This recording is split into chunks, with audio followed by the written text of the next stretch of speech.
All right, so Derek and I have been thinking of ways to introduce some visual flair to a visual show. Those of you who listen on audio, we will do our best to incorporate pieces of flair on our laptop to make sure that you're not completely out of the loop for these things. But we want to do a semi-regular stock report on the team, pretty standard stuff like week in, week out. We'll see who's trending up, who's trending downward.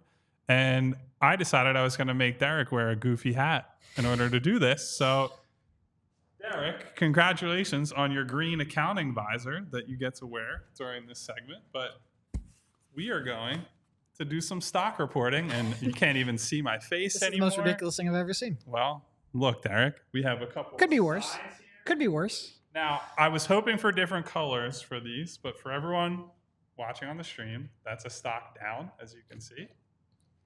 That is a stock up. Kyle, with his extensive day trading experience. Of course. Well, you can't day trade unless you have your volumes over, is it $1,000 or $10,000? I can't remember. I do know that because I ran afoul of those rules once. But anyway, so Derek and I want to go through the preseason, hit some players, topics, the head coach certainly, and give a stock report. So I'm going to give Derek the first opportunity. It'll be an easy one. Uh-oh. Jaden Springer, stock up or stock down? I think I'm going to go stock up. You got to put it up. Well, you're holding it. I'm holding it so they stand up, buddy. That's stock down. What are you doing? Jaden Springer, stock down. You're already blowing it. Sorry. Derek's already hating on my day trading experience. Look at stock up for Jaden Springer, as I think everyone. We've been talking about it for most of the preseason. Pretty much after every game, he has been the topic that we have enjoyed talking about. On this team, when you can get a topic that you enjoy talking about, you beat it to death, man. Because I feel like every other topic that comes up with any regularity is James Harden. He is decidedly not James Harden. Very happy about that. Approaches. Look, I'm going to throw shit around. It's going to happen. Derek throwing my props around down here. This is outrageous. We haven't knocked over a microphone yet, so there you go. We got through exactly one of these, and it already was the wrong one. So he shot 7 of 8 from 3. Which that alone... Not expecting that in the regular season. That alone would be cause for celebration. Then you add in the fact that he looks like he might even be able to dribble a little bit. His defense has been fantastic. His passing has been good enough. He's really hasn't made very many mistakes. And for a kid who, we just wanted him to be playable offensively, he's hit every note.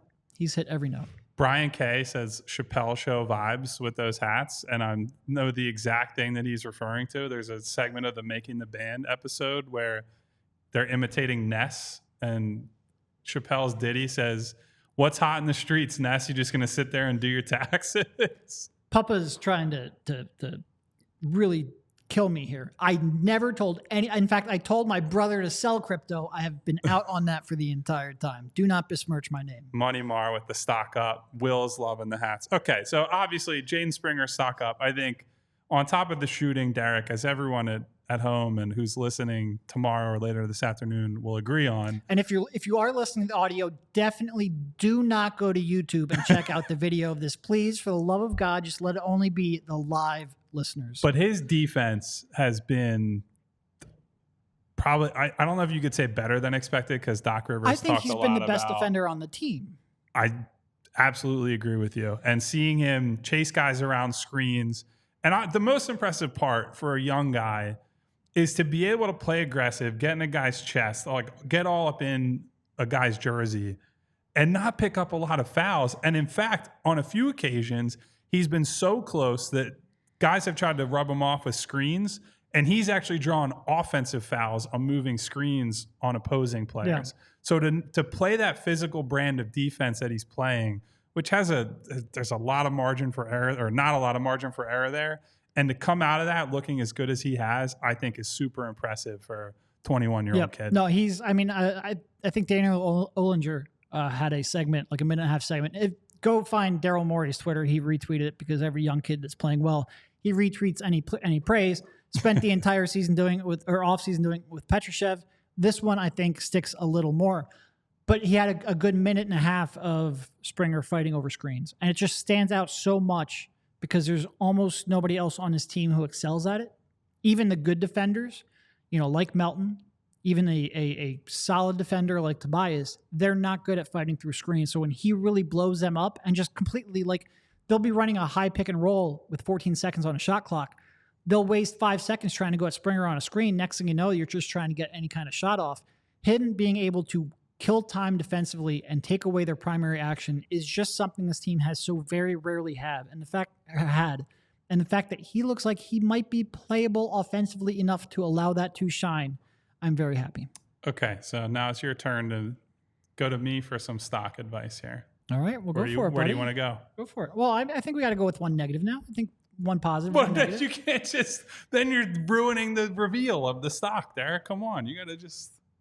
Well, if I you say, can't just say, hey, let's go every other one. If I say Mo Bamba, is anyone going to be confused which one's going to be? Mo Bamba, stock down, down, sell all your shares. Honestly, so this has come up on the show. Derek and I keep talking about trending this. into the penny stock region. I really wonder if Mo Bamba is the final cut of the roster. We didn't get into it, but I mean, they did. They made that two-way decision real quickly. Haven't made that final roster decision. There's a chance it could be a. And look, we kind of shot down the chance that he would be cut last week. I'm not as confident now.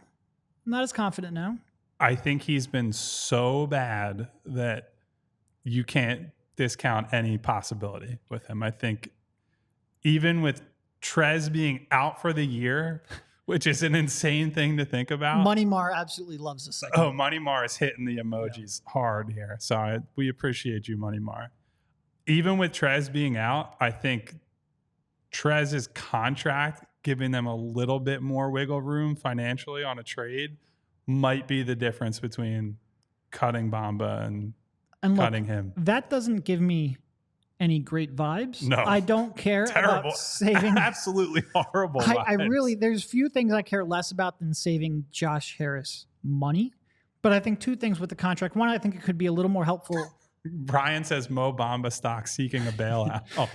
I think it could be mildly more helpful as a salary matcher in a trade. And I think Darryl, even if it's a 1% chance of that mattering, will probably factor in that 1% into his decision.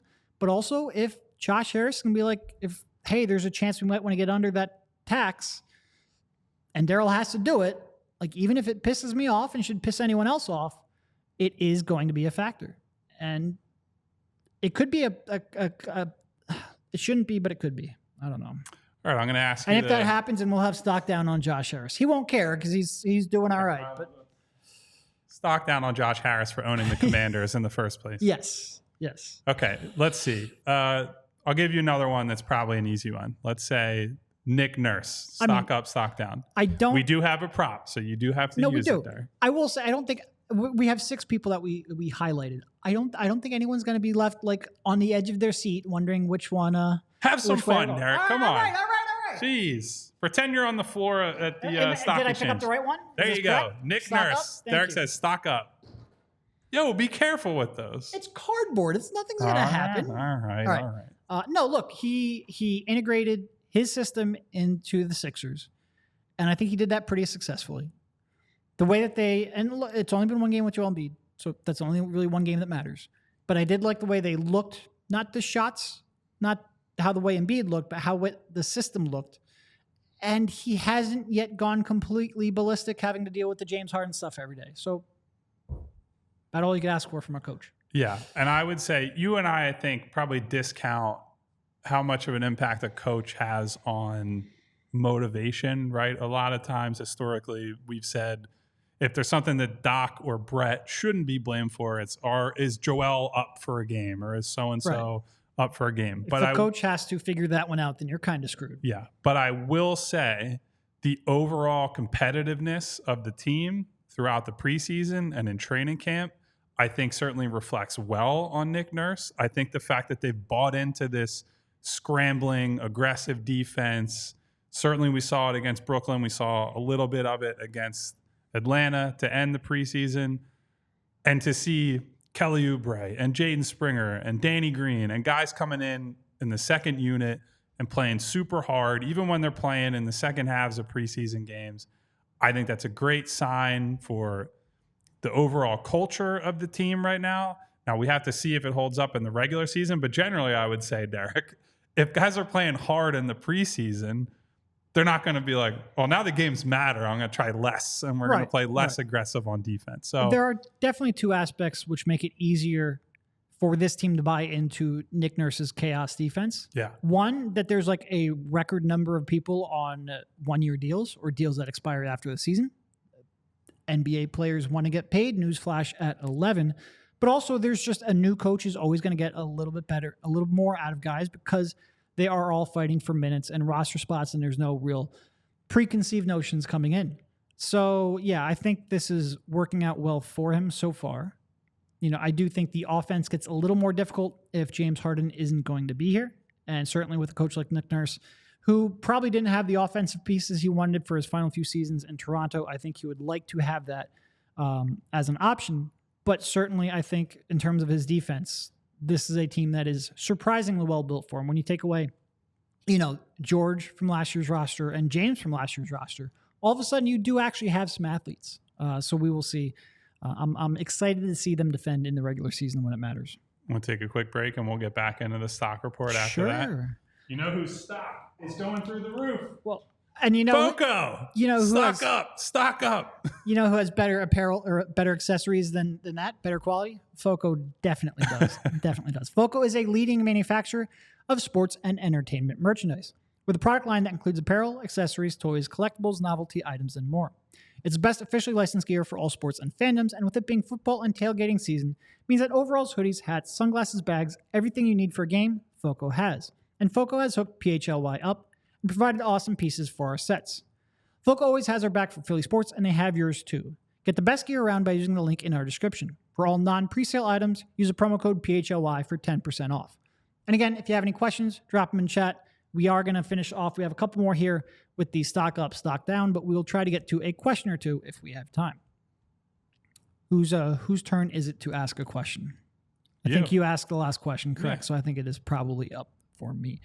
I think this is one where, again, I think probably people will pick up on it, but James Harden, which way is he trending there, Kyle? Let's see. I'm going to have to go with down, stock down, because he's not going to play basketball. So James Harden not playing basketball is worth less than James Harden playing basketball. I will say he probably could have done more damage, like stock down damage to his trade value than he has done, which I'm a little bit surprised because, again, there's always been that sort of conflict, that push and pull between what makes sense to get him out of Philly and what makes sense to give him trade value. And he really hasn't gone the nuclear route yet. And especially like just being away from the team for the first couple days or the first day of camp. And then for the last week, he's not doing that much damage to the team. And in turn, not doing that much damage to his trade value. Now, that being said, he also hasn't like repaired his trade value. So even the trade value stock chart would be a slight drop, not a major one. But yeah, look, basketball players have more value when they are on the court playing basketball. I think his value is probably a little down. Yeah, so until he gets back out there and shows whether he's going to perform for the team or throw a fit on the floor, as we've seen him do in the past, it's hard to grade him. But Harrison G, James Harden is an NFT because he vanished overnight. Money Mars says we're in a bear market, so I tend to agree with that one on James. I just, look, if you want to talk about it from a big picture perspective too, he's certainly trending down, or we wouldn't be in this position in the first place, right? Oh, Either sure, yes. He would have opted out and gotten a bag from somebody, or he would have opted in, said F you to Daryl, and 5 to 10 teams would have lined up to sign him. Yep. So, or not sign him, trade for him. He has no idea that he is trending down. That is part of the problem. But certainly over the last 3 years, really since the injury started to kick in, but also like forcing away off of multiple teams. And the fact that he is 34, his trade value is nowhere near what it used to be. Okay, so here's maybe a little bit of a tougher one. I think I know where you're leaning. I know. Joel Embiid, stock up or stock down? And you get to explain your answer. This isn't like a... No, I mean, it's definitely Derek says stock down. He's blocking it with the microphone. Here's what I will say. It's more of like a short-term day or swing trade rather than a long-term stock down. Yeah. But he just doesn't look prepared. And again, we're basing a lot off of one game of preseason basketball. game, yeah. But he only appeared in one, and that's part of the issue because he wasn't ready to appear in the first two. He doesn't look like he's ready, and that's disappointing. It's concerning because the Sixers have to navigate this time here without James Harden, we assume, because they're going to be fighting for home court advantage more than they typically are. These early games are going to matter in that regard. And they have to figure out how to play a new style that Joel Embiid, every time he's in front of a microphone, says, oh gosh, I never really wanted to be a scorer, but gosh, I had to.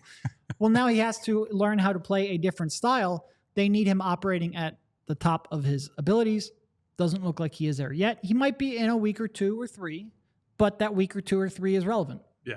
And I think it's probably closer to Joel is flat, right? We know what his overall value is. Sure. There's sort of 2 ways to look at this. It's the long term, like where is he in his career? We're talking much more short term here in the first fact that couple weeks of the right. season, and right. Joel really can't be as prepared to start the season as most guys because he simply didn't play. If 2 options are playing basketball or not playing basketball has always been and will always be better and help you prepare for the season. And so having to play Milwaukee on night 1, who they have given them problems at times in the past, we'll see how that turns out. Playing against Brook Lopez, who can stretch him out and certainly battle with him in the post. Not the greatest, but we'll see how that new look Bucks team is on defense. They're going to throw a lot of movement at them between all the cutters and the guys playing off of Joel. So we'll find out soon enough. Harrison G in the chat saying we need a plateau sign. No, the whole point is to talk about which ones are going up or down. We're not going to go through. Have a take. We're not going to go through all. Well, and also we're not going to go through all 15. So like the other 9 might just be plateauing. Okay, so one more that I think But it's my turn to ask it is question. your turn. All right, that's fine. Let's get my spot. Okay. And I'll leave this one for you specifically because, we all know that you're his biggest fan. Kelly Oubre. Oh, I mean, that's a big stock up, guys. Buy on Kelly Oubre. I'm nothing not that sure we I'd haven't hold that one, but buy now. That might sure. be a short-term buy for sure. But I would say we've seen enough from Kelly that he came in here, and I think fair to say on media day, Derek, we would have said he might not be an everyday rotation guy. That was at least in question. In question, I think I would probably lean towards he would be just because they had so few of his size and athleticism. Yeah. But yes, for sure. But I think now, given what we've seen and his ability to play the role that he's always needed to play to be his best self, but has been resistant to it, I think Kelly is certainly trending upward. So that's an easy one. There have been people calling for him to start. I know Derek and I are not on that bandwagon and probably will never be on that bandwagon. I would say that's a big old stock down on that one. But I think he's pretty clearly 7th or 8th guy at worst at this point. He's coming in, playing some of those minutes with Joel. I'm actually honestly a lot more interested now in the Joel and athletes type lineups that they can throw on the floor when Tyrese is staggered with Joel. Presumably you play Embiid, Oubre, Melton, maybe a D-House, maybe even you could go, this is not athleticism, but Tucker, and just say we're going to be a bunch of tough motherfuckers and throw them at people. So we'll see. But I think to your point, Derek, he gives them an option and then options in terms of tons of different lineups that they didn't have without him. And I think I've been encouraged by how he's chosen to go about his preseason. Our buddy Vince in the chat just absolutely loving how stupid we look. Absolutely loving it. No, look, I think when you look at Kelly's preseason stats, 14 points on 12 shots, 43% shooting, 32% from 3, 1.8 assists, 1.8 turnovers. They're very Kelly Oubre stats. And we have Harrison asking Brian K, asking whether or not we are just in the honeymoon phase with Kelly. I think there's certainly an element to that with some of the fan reaction. But when I read off those stats, I think some of that downside came when he was playing without Maxey and without Embiid. I think when he was playing with those two, and I should probably have those on-off numbers with me, but it's preseason for me too. I think he's looked better than I expected. So the stat line would indicate a plateau. But the way he's looked fitting into a role was better than I expected. Will that continue? I don't know. Again, I mentioned this might be a short-term play. I'm not 100% confident in it sticking around long-term. But so far, it isn't trending in the right direction, for sure. Yeah, and to that point, Derek, even if it is simply in that role, he has struggled in the past playing with other stars. He played with Steph Curry and Klay Thompson and Draymond on a team that's won multiple championships and found it basically impossible to fit in there. Like that was a short term, didn't want to revisit that experiment for Golden State. And so if he has now figured out, hey, I can't just try to be Kelly Oubre all the time and I have to do some things that maybe historically I haven't wanted to do, that's a great step forward for him mentally. And so it is a form of progress for sure. Vince Sanity in chat mentioning that Oubre looks incredibly confident. Yes, that's part of the problem. Not short on confidence. that is for damn sure. Part of the problem. Yep. No, he's so far so good, but we will keep a watchful eye out. We do have some questions on Danny Green in the chat on stock. I think if you want to pull one up there, Derek, I think we'll probably both agree on stock trending up for Danny. That's a great buy low. I don't know. I wouldn't quite call him a penny stock. Coming into the season, he was pretty cheap. Pretty cheap, yeah. Like an affordable, maybe mom and pop type business. Not every penny stock's going to go to the moon. So the fact that we're saying he's trending up does not mean we're like, oh my God, start Danny Green and have him on Trae Young. That's not what we're saying. We're just saying we have a little more hope for him than we had to start the year, and we will see whether that continues. Yeah, I mean, you and I both went from he's on the fringe and might be the guy who gets cut at the end of training camp or the end of preseason to he's now probably at least at the end of the rotation. I don't think he's even a deep bench guy at this point based on how Nick has used him and how he performed. I shouldn't even say performed because there were some ups and downs, but physically he looks a lot closer to where he was in the past, and that's going to make all the difference for him. Yep, I agree. Any other questions there that we wanted to flag in a chat as we are getting a little close towards the end of this show? And Kyle's stupid game made that go pretty quickly. Listen, see, I'm helping us pass the time, Derek, and getting us toward the games. That's all that really matters at this point. And everybody got to see us in these silly hats. You don't think that's fun? Completely silly.